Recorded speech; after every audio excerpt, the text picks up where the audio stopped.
The Chilean government is working around the clock to support its population in the aftermath of a massive 8.8 magnitude earthquake.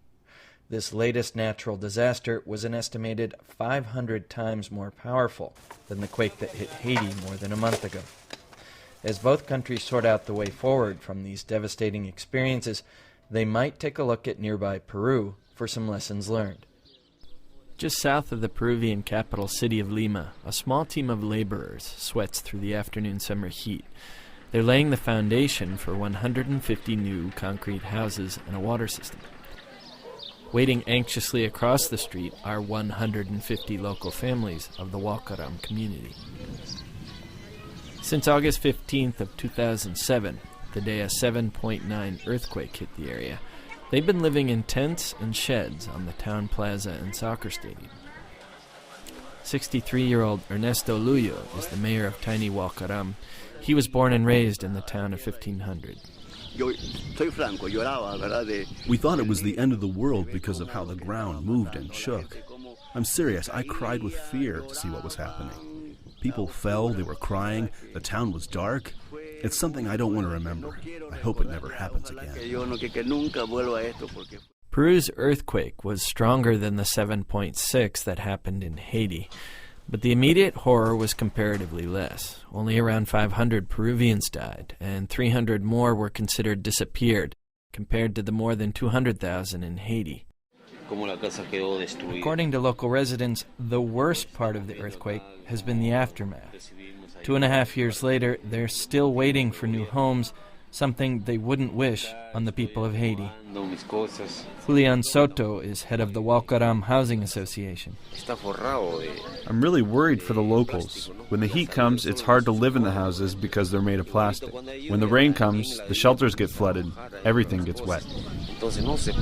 As many as 4 families share tiny shelters made from plastic tarps, straw mats, and wood panels. The floors are dirt. Many who lost their homes in the earthquake didn't actually own the land they lived on, a common reality in Peru.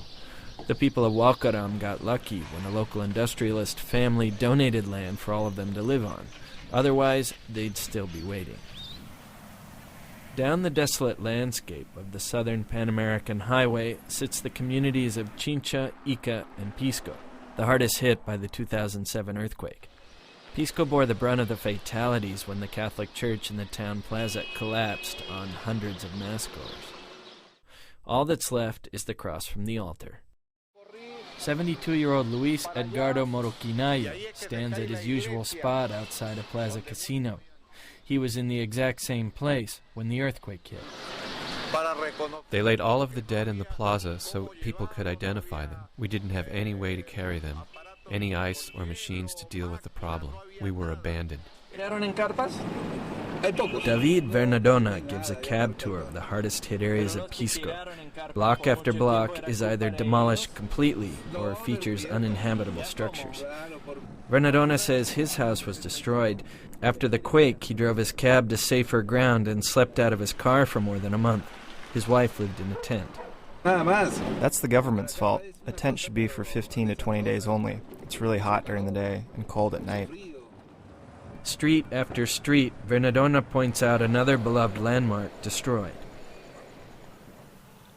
Just north of Pisco, Carlos Diaz and 5 friends play soccer in the brutal afternoon sun just off the Pan-American Highway. Diaz is a construction worker and a Pisco native. He says he's been watching the news from Haiti and feels solidarity. Diaz says Haitians can learn a lot from Peru's example. The state has a responsibility to take care of its people when something like this happens. In Haiti, the same is going to happen. They need to get together and demand what's theirs. And to those who throw their hands up and leave, Diaz says that's the wrong attitude to take. It's up to the town. You're born there. It's your place. People have to fight so the town can move forward. For Time.com, I'm Jesse Hardman in southern Peru.